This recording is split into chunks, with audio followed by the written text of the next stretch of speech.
silakan duduk. Salam Bapak Ibu. Mari saudara-saudara kita membuka firman Tuhan di dalam Kisah Para Rasul pasal 2 ayat 1 sampai dengan ayat yang ke-13. Kisah Para Rasul pasal yang kedua ayat 1 sampai dengan ayat yang ke-13.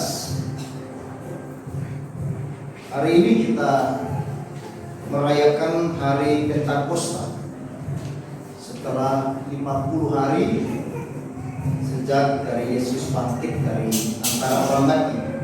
Mari kita baca firman Tuhan ini bergantian. Saya baca ayat yang ganjil, Bapak Ibu Saudara sekalian baca ayat yang genap sampai dengan ayat yang ke-13. Demikian firman Tuhan. Ketika tiba hari Pentakosta, semua orang percaya berkumpul di satu tempat.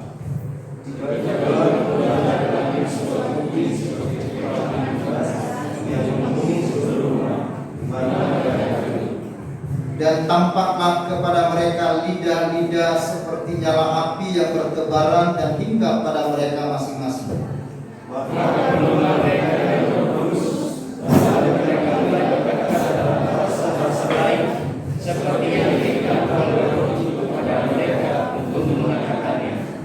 Waktu itu di Yerusalem diam orang-orang Yahudi yang saleh dari segala bangsa di bawah kolong langit.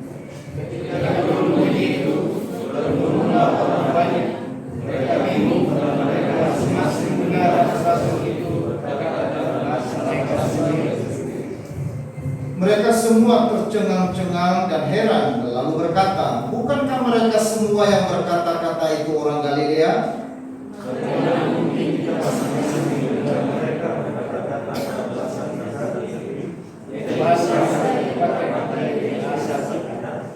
Kita orang Partia, Media, Elam, penduduk Mesopotamia, Yudea dan Kapadokia, Pontus dan Asia.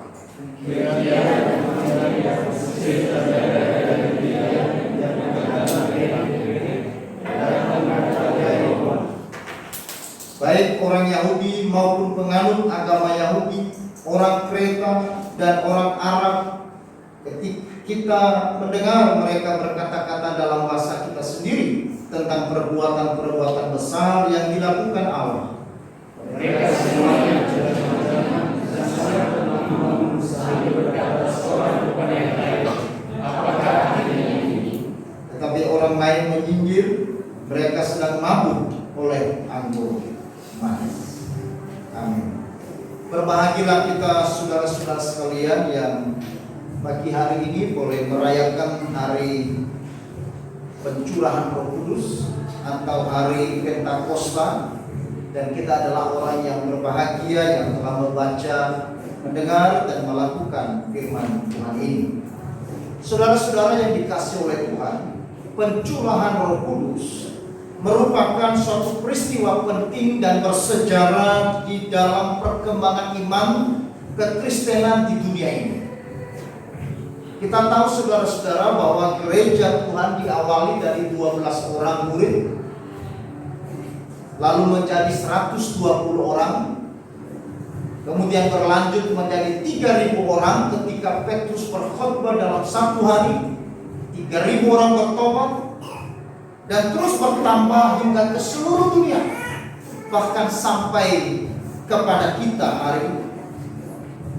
Semuanya itu saudara-saudara tidak terlepas dari peristiwa pencurahan dari Roh Kudus. Yang menjadi pertanyaan kita adalah, lalu apa yang menjadi tujuan dari pencurahan Roh Kudus kepada para murid dan juga kepada kita sekalian? Yang pertama saudara-saudara, tujuannya adalah untuk menyertai orang percaya.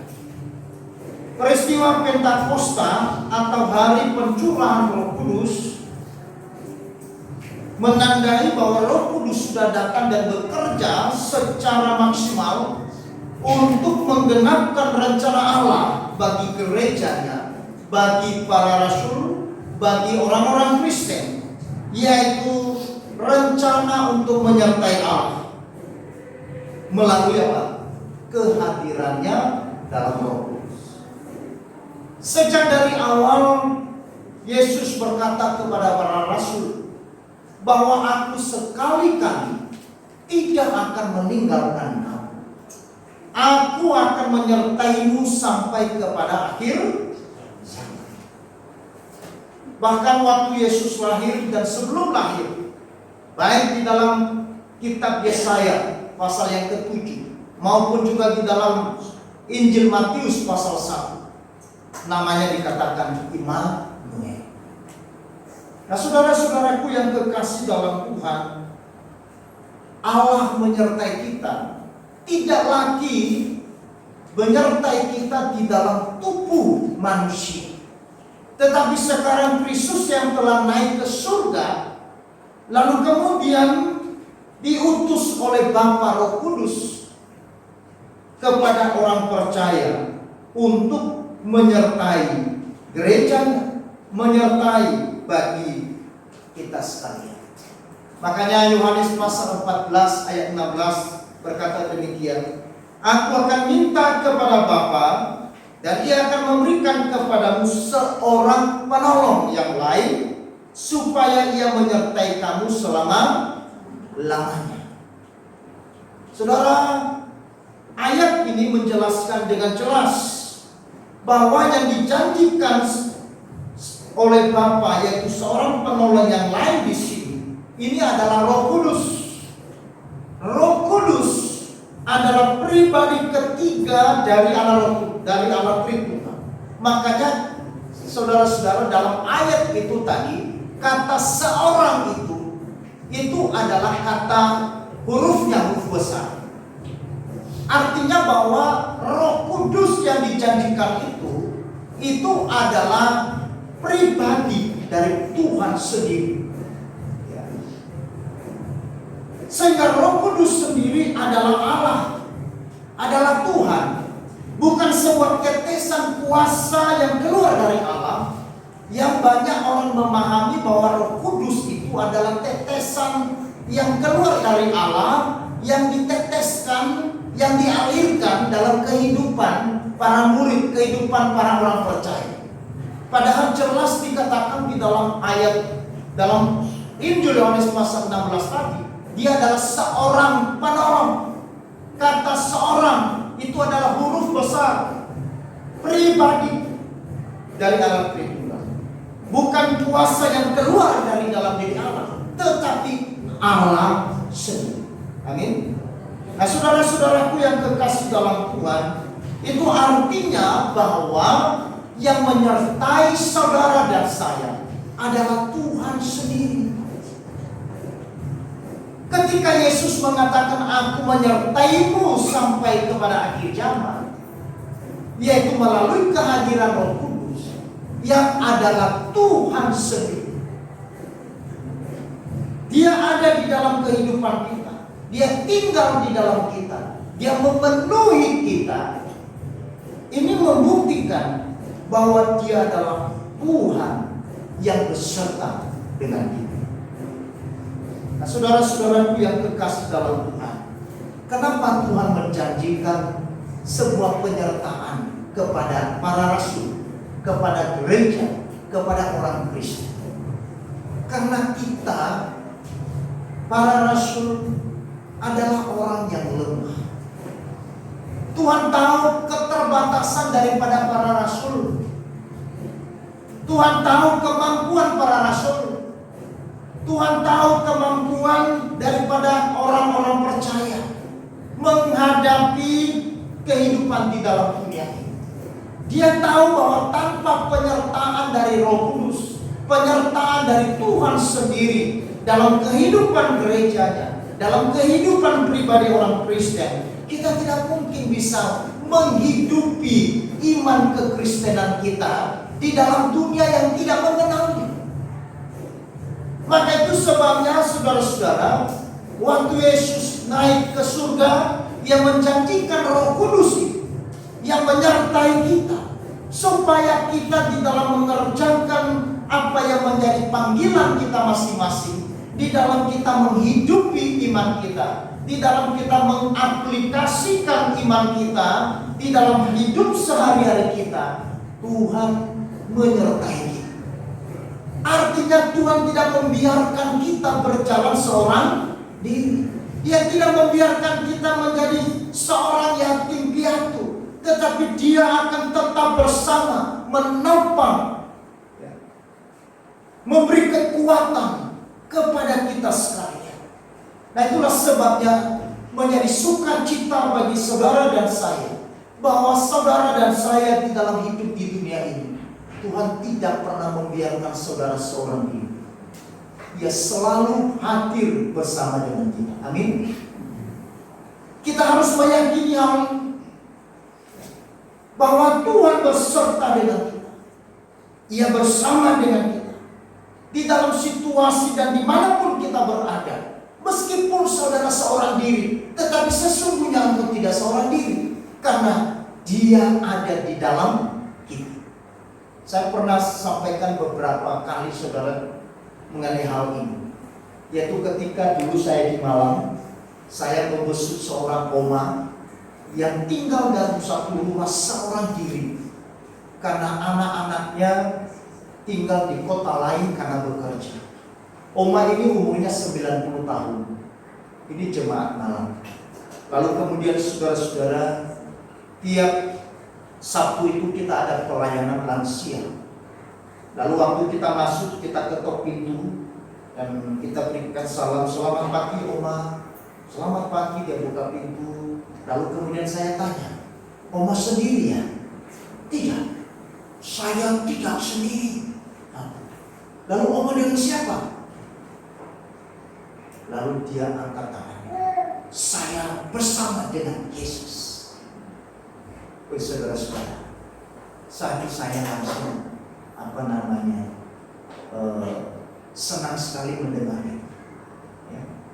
Dan begitu kagum dengan oma yang tinggal seorang diri di rumah, tetapi dia tidak pernah merasa dia hidup sendiri. Banyak orang yang tinggal di dalam komunitas banyak orang, tetapi merasa sendiri. Banyak mungkin orang yang tinggal di dalam rumah yang banyak penghuni, tetapi dia merasa tidak ada siapa-siapa. Tetapi justru oma ini, di rumah itu dia seorang diri, tetapi dia tidak pernah merasa dia seorang diri, karena dia meyakini bahwa Tuhan beserta dia. Amin. Ini yang dijanjikan oleh Tuhan kepada para rasul dan menjadi tujuan dari pencurahan Roh Kudus. Kemudian yang kedua, saudara-saudara, untuk memberi kita damai sejahtera dan ketenangan hidup. Roh Kudus dicurahkan kepada para rasul, kepada gerejanya, kepada orang percaya, supaya para rasul, gerejanya, orang percaya hidup dipenuhi dengan damai sejahtera dan ketenangan. Menjalani hidup yang penuh dengan kesulitan dan persoalan, yang penuh dengan problematika di dalam dunia ini, yang penuh dengan berbagai macam kesulitan, maka kita membutuhkan damai sejahtera. Saudara-saudara, waktu Yesus bangkit dari antara orang mati, sapaan yang pertama diucapkan oleh Kristus kepada para murid yang sedang takut, yang sedang sedih, yang sedang kecewa, yang sedang di dalam putus asa. Dia menyapa mereka, saudara-saudara, dengan damai sejahtera. Bahkan 40 hari Yesus masih tinggal di dalam dunia dan menampakkan dirinya berulang-ulang kali kepada para rasul, kepada orang-orang percaya di Yerusalem hingga 500 orang. Dan selalu dia menyapa dengan damai sejahtera baginya. Karena Yesus tahu, saudara-saudara, bahwa yang membuat kita bisa hidup di tengah-tengah dunia yang tidak ada damai, dunia yang tidak bisa mengerti kebenaran, di dalam dunia yang tidak mengenal Allah, di dalam dunia yang penuh dengan kesulitan dan persoalan. Hanya bila kita dipenuhi dengan damai sejahtera. Para rasul, gerejanya, orang Kristen di zaman sekarang bisa melewati dan bisa menghadapi setiap tantangan zaman, setiap tantangan kesulitan hidup kita, bila kita dikuasai dengan damai dan ketenangan. Itulah sebabnya saudara-saudara, kita perlu menemukan ketenangan di tengah hidup. Roh Kudus ada untuk menguatkan kita. Untuk dapat tenang, kita harus yakin akan kebenaran Allah. Karena di mana ada kebenaran, di situ ada damai sejahtera. Dan di mana ada damai sejahtera, di sana ada ketenangan. Roh Kudus selalu menyertai dan membela kita. Hanya orang-orang yang tenanglah yang dapat melihat dan mengalami kuasa Roh Kudus yang memberikan kemenangan. Saudara perhatikan, hanya orang-orang yang tenanglah yang dapat melihat dan mengalami kuasa Roh Kudus yang memberi kemenangan. Itulah sebabnya saudara-saudara, Yesus katakan kepada para muridnya di dalam Yohanes pasal 14, jangan gelisah hati. Percayalah kepada Allah, percayalah juga kepada Allah. Saudara-saudara, lalu kemudian sebelum ia naik ke surga, lalu ia memerintahkan para murid untuk tinggal di kota Yerusalem. Dan mereka harus tenang, mereka harus berdoa, mereka harus menanti Roh Kudus dengan tenang dalam sebuah rumah. Saudara-saudara, hanya dengan damai dan ketenangan kita mampu melihat kuasa Tuhan bekerja di dalam kita. Amin. Hanya dengan kedamaian dan ketenangan yang memampukan kita untuk melihat karya Allah di dalam hidup kita, bahkan di dalam situasi dan sulit sekalipun. Di sana kita bisa melihat tangan Tuhan bekerja. Tetapi orang yang gelisah, orang yang tidak tenang dalam hidupnya, orang yang bimbang, orang yang takut, orang yang penuh dengan kegelisahan, dia tidak mampu melihat karya Allah yang sedang bekerja di dalam kehidupan. Maka itu sebabnya saudara-saudara, Roh Kudus begitu penting di dalam kehidupan orang percaya. Karena melaluinya kita mulai menemukan ketenangan hidup.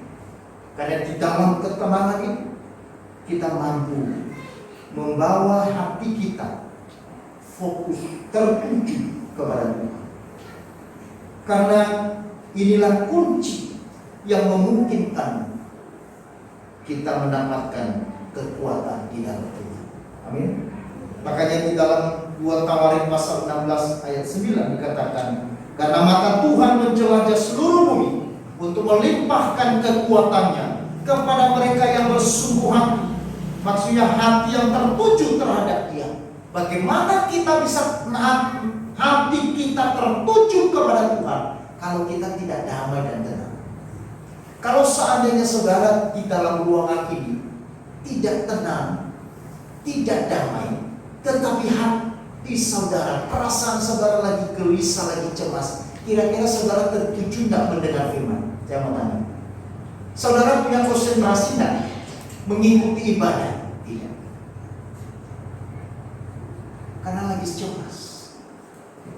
Saudara akan lihat kanan, saudara akan lihat kiri, saudara lihat akan bawah, atas bawah, gelisah.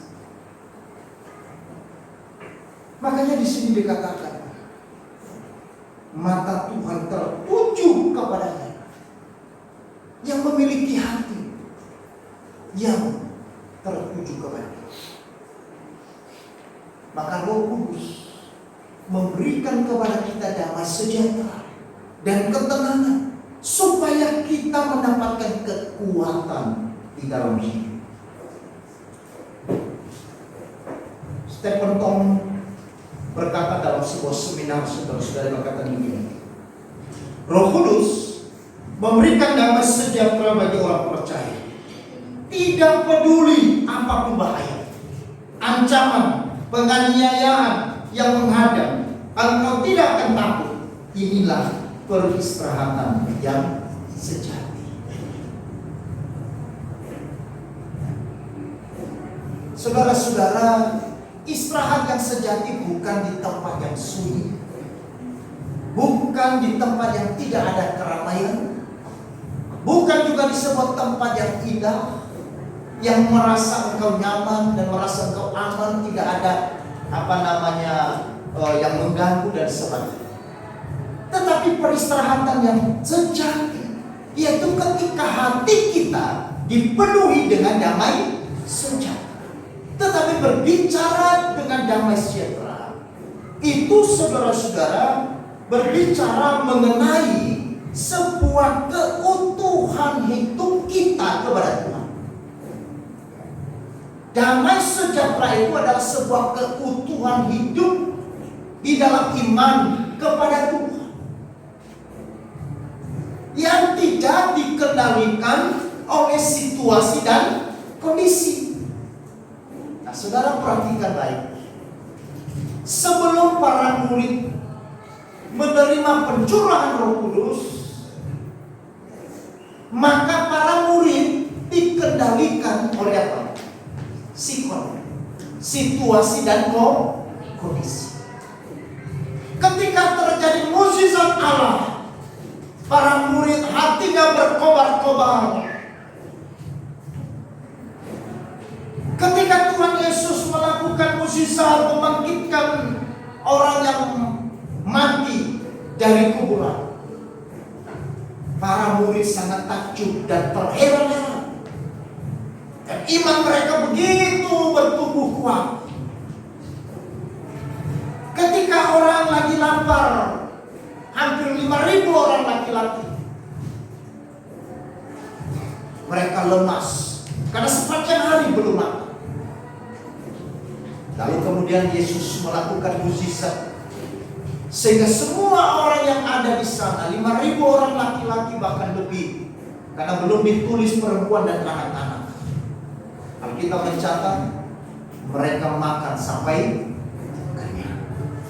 Lalu para murid, para orang-orang yang ada di sana, hati mereka begitu takjub, iman mereka begitu bertumbuh dan berkata, sungguh Dia ini Tuhan.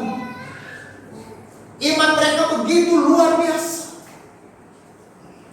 Tetapi saudara-saudara yang dikasihi oleh Tuhan, ketika Yesus kemudian berkata, makanlah dagingku dan minumlah darahku, karena sebentar lagi Anak Manusia akan diserahkan ke dalam tangan orang berdosa. Bagaimana reaksi para murid? Yohanes mengatakan, para murid menjadi kecewa, para murid menjadi marah. Bahkan pada saat itu, saudara-saudara, setelah peristiwa mukjizat 5.000 orang laki-laki makan sampai kenyang, selang berapa saat kemudian, justru orang-orang yang makan dengan kenyang itu, mereka justru memusuhi Yesus dalam hati. Bahkan mereka mau melempari Yesus, karena Yesus berkata, makanlah dagingku dan minumlah darahku. Saudara, ketika Yesus ditangkap di taman Getsemani, lalu di mana para murid? Mereka meninggalkan Yesus. Mereka menyangkali Yesus dan mengkhianati Yesus. Yang dulunya mereka puja-puja, yang dulunya mereka kagumi, yang dulunya mereka mengakui Tuhan, yang dulunya mengakui sebagai Mesias, sebagai Raja yang besar, sebagai pribadi yang luar biasa, baik dalam perkataannya, di dalam pengajarannya, di dalam tindakannya, bahkan dalam seluruhnya. Tetapi ketika Yesus tertangkap dan seolah-olah tidak berdaya, sampai kemudian Dia terseret, dibawa sampai ke bukit Golgota dan disalibkan, para murid menjadi kecewa. Iman para murid begitu hancur. Hancur. Saudara-saudara, jadi saya katakan bahwa sebelum terjadinya pencurahan Roh Kudus dalam kehidupan para rasul, iman mereka dikendalikan oleh apa? situasi kondisi. Tetapi saudara lihat, setelah pencurahan Roh Kudus, maka para murid saudara-saudara, iman mereka, damai dan ketenangan hidup mereka tidak lagi dikendalikan oleh situasi kondisi yang ada. Ancaman boleh ada, aniaya boleh ada, bahaya boleh ada, tetapi iman mereka tidak pernah kendor. Para murid membuktikan bagaimana mereka memiliki sikap yang herois, sikap yang penuh dengan semangat, sikap yang penuh dengan kerelaan untuk berkorban. Mereka melayani Tuhan. Ketika mereka ditolak, ketika mereka menghadapi penganiayaan yang hebat, ketika mereka ditangkap, mereka tidak menjadi kecut dan tawar hati. Kenapa? Karena Roh Kudus memenuhi mereka dengan damai sejahtera. Sekarang hidup para murid betul-betul utuh di dalam imannya, kasih dan pengharapannya kepada Tuhan. Inilah Salome. Saudara-saudara, saya tidak tahu seperti apa iman saudara dan saya hari ini. Apakah iman kita masih dikendalikan oleh situasi dan kondisi?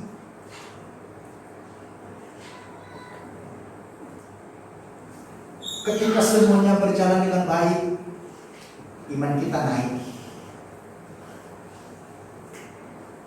Ketika perjalanannya rasanya kurang bagus, semangat, kasih, pengharapan kita juga mulai memudar. Atau iman kita tetap utuh, kasih kita kepada Tuhan tetap utuh, pengharapan kita kepada Tuhan tetap utuh, meskipun lahiriah kita semakin merosot, tetapi batiniah kita semakin bertumbuh-tumbuh, bahkan berbuah-buah. Inilah iman kekristenan, iman Roh Kudus bekerja di dalam. Tanpa Roh Kudus menguasai hidup seseorang, iman yang dimiliki adalah iman yang akan dikendalikan oleh situasi dan kondisi. Maka kita perlu membutuhkan pertolongan dari Roh Kudus, karena kita tidak bisa hidup mengerjakan iman kita, menghidupi kasih kita, menghidupi iman kita dan pengharapan kita kepada Tuhan tanpa pertolongan dari Roh Kudus. Mungkin kita bisa usahakan, tetapi sifatnya sementara. Mungkin kita berjuang dengan daya, dengan kemampuan, dengan apa yang kita miliki, tetapi sifatnya temporer, sifatnya sesaat. Kekuatan kita, saudara-saudara, sebagai manusia sangat terbatas. Perasaan kita sebagai manusia juga sangat terbatas. Itulah sebabnya kita perlu menyerahkan hati kita kepada Tuhan untuk dikuasai oleh damai sejahtera. Kita membutuhkan ketenangan di dalam hidup di dalam dunia ini. Teristimewa kita sebagai orang Kristen. Mungkin kita belum mengalami seperti apa yang dialami oleh orang Kristen di gereja mula-mula.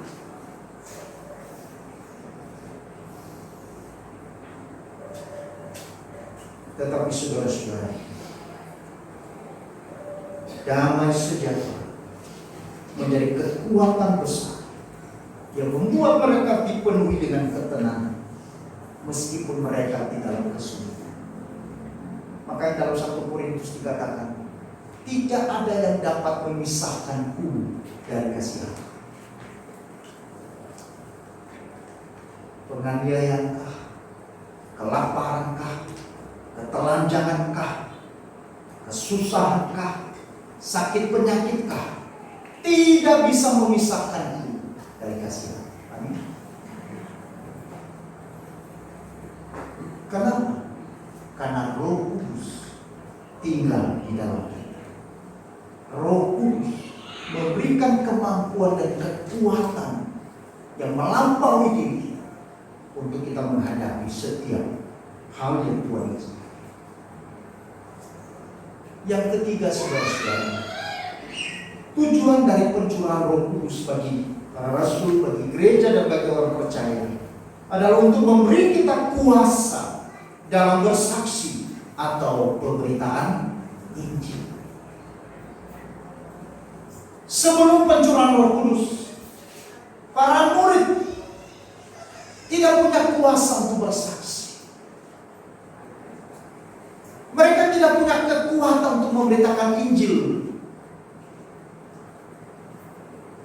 Bahkan ketika mukjizat-mukjizat Allah dinyatakan di depan mereka, mereka justru menjadi malu. Bahkan ketika seorang yang sakit lalu kemudian dia pergi memberitahukan tentang Yesus, justru para murid mengatakan, kamu diam. Kamu tahu saya ceritakan itu. Karena mereka belum dipenuhi oleh Roh Kudus. Orang yang dipenuhi oleh Roh Kudus, saudara-saudara, adalah orang yang dimana sebuah kehidupan yang terus diperlengkapi untuk meneruskan karya keselamatan dari Tuhan. Jadi kepenuhan Roh Kudus yang kita terima sejatinya sebagai perlengkapan untuk meneruskan karya keselamatan dari Tuhan Yesus. Ada sebuah konsep yang salah, saudara-saudara, dari pemahaman orang Kristen yang berkata bahwa orang yang dipenuhi Roh Kudus adalah orang yang ini dan itu, orang yang bisa memanifestasikan. Saudara-saudara, gerejanya tentunya diperlengkapi dengan karunia Roh Kudus. Tetapi kepenuhan Roh Kudus itu berbicara mengenai sebuah perlengkapan yang dipersiapkan Allah untuk orang-orang percaya di dalam meneruskan karya keselamatan dari Tuhan Yesus. Maka orang yang dipenuhi oleh Roh Kudus adalah orang yang bersaksi kepada orang yang lain. Makanya di dalam Kisah Para Rasul pasal 1 ayat yang ke-8, saudara-saudara, di sana dikatakan apa? Tetapi kamu akan menerima kuasa kalau Roh Kudus turun ke atas kamu, dan kamu akan menjadi saksiku di Yerusalem dan di seluruh Yudea dan Samaria dan sampai ke ujung bumi. Bagaimana para murid menjadi saksi Kristus? Karena kuasa Roh Kudus turun atas mereka. Kalau kuasa Roh Kudus tidak memenuhi mereka, tidak mungkin mereka menjadi saksi.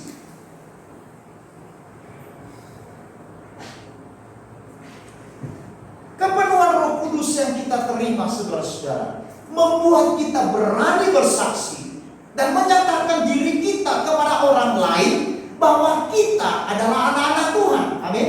Pengikut Yesus. Ini penting. Kepenuhan Roh Kudus membuat kita berani bersaksi dan menyatakan diri kepada orang lain bahwa kita adalah anak-anak Tuhan. Dalam peristiwa Yesus ditangkap dan diadili di malam itu, lalu kemudian Petrus jatuh di dalam penyangkalan kepada Yesus. Ketika seorang perempuan di dapur berkata, bukankah kamu juga adalah salah satu pengikut dari Yesus? Lalu Petrus mengatakan, tidak, aku tidak mengenal dia. Karena dia belum dipenuhi oleh Roh Kudus. Tetapi setelah Petrus dipenuhi oleh Roh Kudus, berbeda ceritanya. Petrus yang dulunya penakut, tetapi sekarang Petrus menjadi seorang pemberani untuk menyatakan dirinya kepada semua orang bahwa dia adalah pengikut Yesus. Sebelumnya dia tidak berani menyatakan identitasnya. Dia malu menyatakan siapakah dirinya kepada orang lain. Dia malu menyatakan dan dilihat oleh orang lain bahwa dia orang percaya, dia pengikut Yesus. Tetapi setelah dipenuhi oleh Roh Kudus, Petrus menjadi berani menyatakan dirinya sebagai pengikut Yesus. Di angkot saya pernah bertemu dengan seorang pemudi di Malang. Waktu itu belum ada HP Android kan. Jadi Kalau ke gereja kita bawa Alkitab yang begitu. Kalau sekarang kan tidak perlu, karena ada HP suci, yaitu Alkitab di dalamnya, tampak. Nah saudara, pemudi ini diangkut, ya, karena ini di kota Malang, Alkitabnya ditaruh di dalam batu. Saya coba perhatikan, kenapa dia sembunyikan di dalam bajunya Alkitab. Kemudian saya coba tanya, kamu orang Kristen? Mau kemana? Ke gereja GPIB kan? Itu artinya apa? Dia malu menyatakan dirinya sebagai orang Kristen. Banyak pemuda-pemudi, banyak orang-orang Kristen yang mengaku sebagai orang Kristen, tetapi terhadap orang lain malu menyatakan identitasnya sebagai anak Tuhan. Pencurahan Roh Kudus bertujuan supaya kita memiliki keberanian bersaksi dan menyatakan diri kita kepada orang lain bahwa kita adalah anak-anak Tuhan, kita adalah pengikut Yesus. Amin. Jangan malu, jangan minder disebut sebagai kaum minoritas. Mungkin saudara di tempat pekerjaan, saudara seorang diri anak Tuhan. Lalu karena seorang diri di sana akhirnya berbaur. Betul, kita harus bergaul. Tetapi tidak berani menyatakan diri kita sebagai anak Tuhan. Malah kita ikut-ikutan seperti hidup mereka. Dengan alasan apa? Pergaulan. Saudara, kita orang kudus. Orang kudus itu saudara bukan orang suci, bukan orang tidak berdosa, tapi kudus itu dalam bahasa Yunani hagios. Hagios itu terpisah, berbeda, dikhususkan. Artinya bahwa dimanapun kita berada, kita terpanggil secara khusus untuk menyatakan kebesaran Allah kita. Amin. Menyatakan diri kita melalui hidup kita. Maka itu sebaiknya saudara-saudara bersaksi tentunya bukan hanya berkata-kata, tetapi juga harus nampak dari kehidupan kita. Bersaksi bukan hanya berbicara. Makanya saudara bersaksi itu ada dua, bersaksi secara aktif dan bersaksi secara pasif.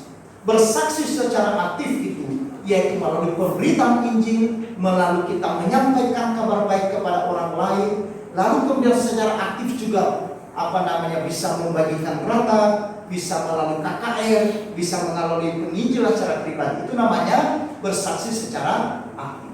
Tetapi ada hal yang kedua, bersaksi secara pasif, yaitu apa? Bersaksi melalui kehidupan kita. Makanya Paulus katakan, kamu adalah surat-surat Kristus yang bisa dilihat, yang bisa dibaca oleh orang lain. Makanya ada iklan-iklan sekarang itu, kalau dulu iklannya ditempel di janji di perempatan jalan. Sekarang ada ide baru akhir-akhir ini, ya, iklannya ditempel di motor, ya, ditempel di kaca mobil. Kenapa? Biar berjalan, bahkan dibayar. Kita adalah surat-surat Kristus. Orang mengenal kita bukan hanya dari kata-kata kita, tetapi juga dari kehidupan kita. Meskipun mungkin saudara tidak berkata-kata, tetapi orang akan melihat Yesus di dalam hidup saudara sehari-hari. Saudara-saudara, tindakan yang sederhana, perilaku yang sederhana, itu bisa menjadi sebuah kesaksian yang hidup, sehingga orang lain akan mengenal Yesus. Saudara-saudara yang dikasihi oleh Tuhan, ada pada suatu hari ada seekor singa liar dan buas, ya. Lalu dia berkumpul di tengah-tengah teman-teman singa-singa, dan dia berkata, saya sekarang mau bertobat. Saya tidak akan lagi memangsa orang-orang Kristen, karena saya mendengar bahwa orang-orang Kristen adalah orang-orang yang baik. Saya mau bertobat. Kalau aku bertemu dengan orang Kristen, aku tidak akan memangsa dan melahap mereka. Meskipun saya paling suka dengan daging manusia, tetapi karena aku mendengar orang-orang Kristen adalah orang-orang yang baik. Lalu teman-teman singa yang lain, masa? Iya betul, aku bertobat. Tetapi selang beberapa hari, saudara-saudara, singa liar dan buas ini bertemu dengan seorang Kristen yang sedang melewati sebuah padang. Singa liar itu, saudara-saudara, langsung menerkam kepada orang Kristen, dan dia melahap habis. Bahkan tulang-tulang yang keras pun dilahap. Dia hanya sisakan bagian bibir saja. Bibirnya doang. Semua kepala, tulang-tulang semua dimakan. Tidak ada yang tersisa kecuali bibir doang. Lalu kemudian singa-singa yang lain, teman-temannya datang. Loh, mereka mencemooh. Kemarin kan kamu bilang kamu bertobat, tidak akan memangsa orang Kristen. Sekarang kamu lahap, kamu makan mereka. Kamu bohong ya? Lalu kemudian singa liar ini berkata, iya, memang kemarin aku sudah bertobat dan tidak akan memangsa orang Kristen. Tetapi sebelum aku memaksa ini orang, aku terlebih dahulu mencium dia. Dan waktu aku mencium, saya tidak mencium aroma kekristenannya. Itulah sebabnya saya makan dan lahap. Tetapi waktu saya makan, ternyata aroma Kristennya hanya ada di sekitar bibirnya. Makanya saya tidak makan. Tidak salah dong. Itulah sebabnya saya sisakan bagian bibirnya doang. Yang lain saya lahap. Karena bagian bibirnya itulah aroma Kristennya aku cium dan aku tinggalkan. Aku tidak makan. Saya tidak salah. Kalau seandainya tangannya aromanya aroma Kristen, saya tidak makan. Seandainya kakinya aromanya Kristen, saya tidak makan. Seandainya kepalanya aroma Kristen, saya tidak makan. Tetapi waktu aku cium, saya tidak mencium aroma, maka saya lahap. Begitu sampai di mulut, aroma Kristen udah tertinggal. Saudara-saudara, ini sebuah cerita. Artinya bahwa kita sebagai orang Kristen harus menunjukkan satu aroma yang bisa dicium oleh dunia, yang bisa dicium. Kadang-kadang aroma kita bukan aroma Kristen. Ternyata kita, saudara-saudara, hanya Kristennya di bagian bibir, di bagian yang lain tidak. Ini maka itulah sebabnya, saudara-saudara, pencurahan Roh memampukan kita untuk kita menjadi bersaksi, menjadi pemberita Injil, karena ada kuasa di dalam. Baik lewat perkataan kita maupun lewat kehidupan kita, bisa disaksikan oleh orang yang lain, sehingga orang yang lain pun bisa datang kepada Yesus. Amin. Melalui hidup kita yang sederhana, melalui tindakan perilaku yang sederhana sekali, bisa membuat orang yang tidak mengenal Yesus menjadi mengenal Yesus. Saudara, saya ulang lagi cerita yang pernah saya sampaikan. Ada rumah di perumahan. Rumah di perumahan kan bersebelahan. Rumah yang satu rumah orang Kristen. Rumah sebelahnya bukan orang Kristen. mereka dibatasi oleh tagar saja. Nah, orang Kristen ini dia punya ayam peliharaan. Waktu itu ayamnya keluar, lompatlah di halaman rumah orang yang bukan Kristen. Ibu yang bukan Kristen ini dia keluar, ini ayam, ya, rusakin ini saya punya tanaman, ya, bahkan buat kotoran lagi, ini ayam gak tahu diri, dasar ayam. Lalu kemudian dia masuk, dia ambil kayu, dia lempar semua. Kaki ayam gak patah, nggak bisa apa, tapi belum mati. Kemudian ibu itu dia lihat kiri kanan, kemudian dia ambil ayam itu dia lempar ke halaman sebelah. Dia tidak tahu bahwa di kaca nako itu, saudara-saudara, di kaca rumah daripada orang Kristen ini, dia sedang melihat apa yang sedang dilakukan oleh tetangganya. Ketika tetangganya masuk ke dalam rumah, dia keluar. Lalu kemudian ayam yang sedang ada di tengah halaman dia ambil, dan dia melihat ayamnya hanya patah kaki, belum mati. Lalu dibawa ke dapur, dicabutin bulunya satu persatu. Lalu kemudian disuruh anaknya Budi, kamu coba pergi ke warung beli bumbu Kobe. Lalu Budi datang, "Mah, ini bumbu Kobe." "Ngapain, Mah?" "Kita mau masak ayam goreng spesial." Lalu kemudian ibunya masak dengan spesial, dengan bumbu yang luar biasa, ya, diolesi dengan bumbu Kobe. Jadilah ayam goreng. Anaknya Budi bilang, "Mah, aduh, ini kita malam ini pesta ya." "Jangan dulu, yang setengahnya untuk tante yang di sebelah, yang setengahnya untuk kita." Loh, anak Budi berkata, "Mah, itu tante itu kan jahat. Dia tadi yang lempar itu ayam kita sampai kakinya patah."